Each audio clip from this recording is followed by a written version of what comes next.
The wind scratched against the window panes as Maren Fletcher stood in her doorway, shawl pulled tight around her shoulders, rifle balanced in her arms like it belonged there. The sky was the color of hammered pewter, and frost still clung to the edges of the fence posts. She hadn't had a visitor in weeks, and the sight of a rider on the horizon made her jaw tighten. The figure rode slow, hunched, as if burdened not just by winter, but something heavier.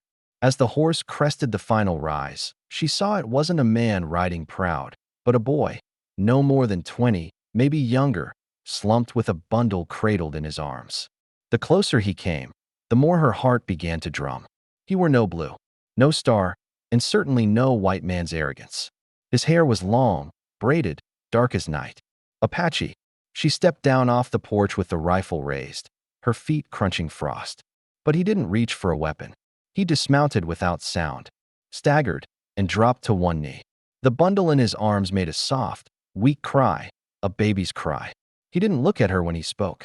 His voice cracked like dry timber. "Milk," he said. "Please." For her. Maren froze. The baby's face was nearly gray. Thin lips, blue beneath the eyes. Wrapped in worn cloth, her hands limp. Maren's rifle lowered before she could stop herself. She pointed to the barn, still uncertain why she wasn't screaming, wasn't sending him away with warning shots. Instead, she led him there, silent. No words, just a nod. Inside, she cleared a corner where hay was dry, lit the lantern, poured what little goat's milk she had into a tin pot, and warmed it over the coals. Tayan didn't ask for more. He only crouched beside the child, whispering something in his own tongue, rocking her gently with cracked fingers. Outside, the land stayed still, except for a flock of birds, black, fast, that broke the sky in a sudden wave, flying south. The fire cracked. The baby nursed. And Maren, rifle leaning and used against the wall, sat just outside the barn door, coffee cooling in her hands, trying not to feel the ghost of her own child stirring in her chest. She didn't trust the boy. Not yet. But she saw something in the way he held the infant, like she was the last good thing he had left. And sometimes, she reckoned, the hand you feared most was the one trying to keep something alive. Nights came early that week, pressing down like a quilt too heavy to breathe under. Maren sat on the porch most evenings, boots propped on the rail, shawl knotted at the chest, coffee forgotten in her hands. From where she sat, she could see the thin light flickering from the barn loft, not firelight, but a lantern burning low, steady. Inside, Tayan rocked the baby through the cold, his voice humming something quiet and ancient she didn't understand that he never came to the house. Never asked for more than what she'd already offered. Yet every morning when she left the jar of goat's milk outside the barn, she'd find something left in return. Once, it was a tiny carved bird no longer than her thumb. Another day, wildflowers, tied with twine. Another, a string of beads that shimmered like creek stones. She didn't wear them, but she didn't throw them away either. He worked when he thought she wasn't watching. Split wood and stacked it neat beside the porch. Fixed the fence along the southern edge where the posts had rotted. The kind of tasks her husband used to do, back when the house had laughter in its walls and not just ghosts. That night, as the moon slipped behind the hills, Maren found an old basket hanging on her barn door. Coiled tight, Navajo design. Her breath caught in her throat. Wedding basket. Her fingers trembled where they touched the edge. She nearly tossed it into the fire, hands already moving toward the pit. But she stopped. Inside, the baby made a soft noise, and she turned toward it. She didn't burn the basket. In the days that followed, Tayan began to speak more. Small things. Thank you. In thick English. Fence is good now. She smiled today. Words that floated like autumn leaves but carried weight in how rarely they came. Maren asked, finally, about the child. He didn't lie. He said she wasn't his. Said she was born during a raid, not his raid, and her mother had fallen. Said he carried her out when no one else would. His own people called him soft. Traitor. Cast him out. She cried too loud. He said, eyes low. So I take her. She live, maybe I live too. Maren didn't reply. She just poured another tin of milk and handed it over. Later that night, she unbuttoned her sleeve for the first time in years and traced the thick scar running from elbow to wrist, the one the fire left when her cabin had burned with her first baby inside. She didn't cry. She hadn't cried in years, But when she looked at the faint glow in the barn again, and the way the wind didn't feel so bitter tonight, she realized not all ruins had to be rebuilt. Some of them could just be lived in. The wind howled down from the hills like it remembered every pain the land had ever endured. Maren heard it before she saw the sky, thunder rolling low, slow, like a wagon while grinding over bone. She tightened the shutters and stepped onto the porch just as the first fat drops of rain hit the dust. Out in the barn, Tayan wrestled with the door, fighting the wind with one arm while the other held the child tight to his chest. The roof had begun to leak. She could see the shimmer of water running down the boards from her place on the porch. Maren didn't think, not really. She just opened her front door wide. "You'll catch your death out there," she said, not unkindly. He paused, searching her face as if for a trap. But there was none. She nodded once. He stepped forward. Inside, the warmth wrapped them both in silence. The child whimpered softly. Maren knelt by the hearth and threw another log on the fire. Tayan stood awkwardly by the door until she motioned toward the rug in the kitchen corner. "Sit," she said. He did. The fire crackled and popped. Maren poured hot water into a basin and wiped the child's face. Her fingers trembled. Her body remembered things her heart had tried to forget. The baby rooted for milk, mouth opening against her blouse. Maren hesitated, swallowed. Her eyes met Tayan's across the fire. Then, slowly, she opened her bodice, cradled the child close. It hurt. God, it hurt. But when the baby latched, something in her cracked open like spring thaw. A few drops came, then more. Tayan said nothing. His eyes gleamed in the firelight, wet with reverence, with something unspoken that passed between them like prayer. Later, long after the child slept, Maren found him outside in the rain, bare shoulders soaked, head bowed to the storm. He was speaking, low and rhythmic, words she didn't know but felt the weight of. She stepped closer. He didn't turn. "She born in blood," he said finally, in halting English. "Her mother left behind. No name. She have no name." Maren didn't answer, not with words. She just looked past him, to where the rosebush grew wild beneath her porch. Even now, stripped bare by wind, the thorns stood proud. She remembered the summer blooms, how they clawed through the cracks and made beauty out of nothing. "Call her Rose," she whispered. Tayan looked up, rain running down his cheeks. "Rose," he echoed. He didn't smile. Neither did she. But something between them softened, like the fire inside had learned to reach across the cold. The boots came first, 6 pairs, heavy, slow, grinding dust into the ground. The sound echoed off the bare hills like thunder. Maren stood at the edge of the porch, the baby pressed to her hip, wrapped in the same red blanket Tayan had first arrived with. Her husband's coat hung over her shoulders, worn at the cuffs, still smelling faintly of firewood and sweat. The sheriff rode in the lead, rifle strapped to his saddle, jaw clenched. Behind him, the preacher, eyes narrowed and mouth thin. A few ranch hands followed, guns slung not for cattle, but judgment. "Where is he?" the sheriff asked, voice flat. "The Apache." Maren didn't flinch. "He's here." The preacher stepped forward. "You can't harbor him, Widow Fletcher.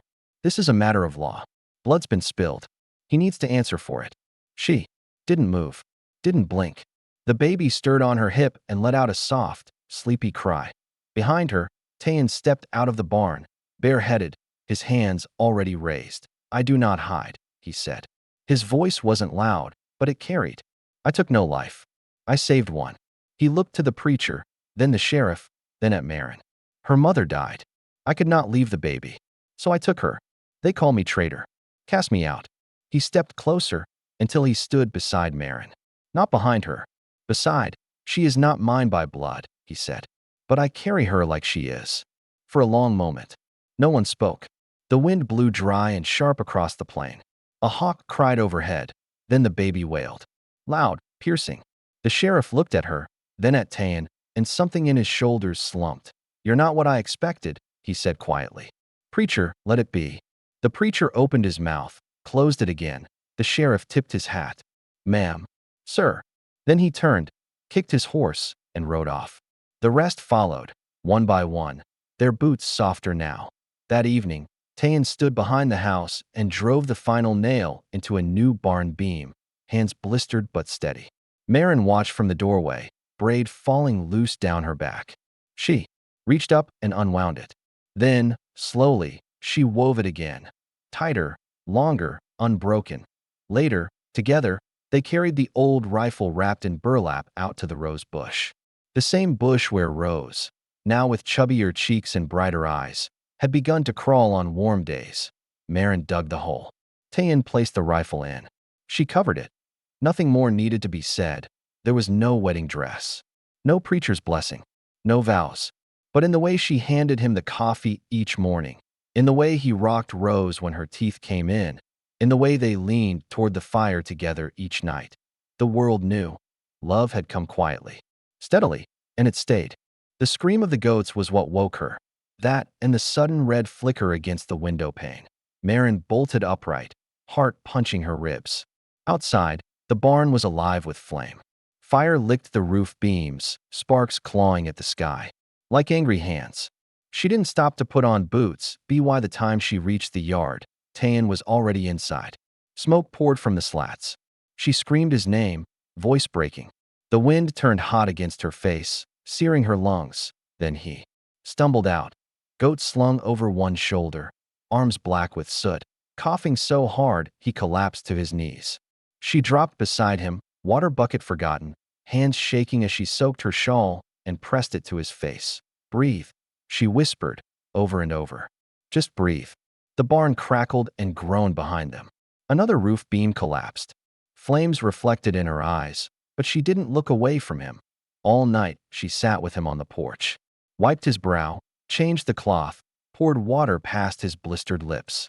She whispered the old lullaby she used to sing, the one for the child she lost, and though her voice cracked, she didn't stop. Sometime past midnight, he opened his eyes. She was brushing her hair then, long, streaked with gray, falling heavy down her back. The fire had singed the ends. Her braid had come undone that he reached for it. Not roughly, not boldly, just reverently. In my tribe, he rasped, voice raw. A braid like that means you carry the dead. She looked at him, fingers pausing. But now, he said, gaze locked with hers, maybe you carry us. Her hand reached for his without meaning to. Their palms met, calloused and scarred, fingers lacing without thought. There was no kiss, no speech, just a silence that filled the space between them with something ancient, the feeling of being understood, of no longer being alone in the world. Inside, Rose stirred. They both turned. She stood, just barely, 2 wobbly feet planted in the dirt of the hearth. Then, one step, and another. She reached out, both arms raised, not toward one or the other, but to both. Maren and Tayan caught her together, and in that small, sacred moment, the fire behind them became only background. Ashes, something left behind, because something else had begun. The sound of hooves came before the dust. Maren stood on the porch, her husband's coat heavy on her shoulders, the baby tucked close to her chest. The sky was hard and colorless. No wind, no birdsong, just the sound of judgment riding in .6. Riders. The sheriff led, jaw tight, eyes shadowed beneath his brim. Beside him rode the preacher, thin and stiff-backed, hands folded over a Bible like it could fire bullets. Behind them, rifles. The horses stopped at the gate. Maren, the sheriff said, not unkindly. We know he's here. She didn't flinch. So, the preacher leaned forward. Harboring a fugitive is a crime. The Apache must be handed over. This is a matter of law. She didn't answer. The baby whimpered softly. Tayan stepped from the barn, bareheaded, arms loose at his sides. Eyes steady. He walked slowly until he stood beside her, not behind her. I do not run, he said. I speak.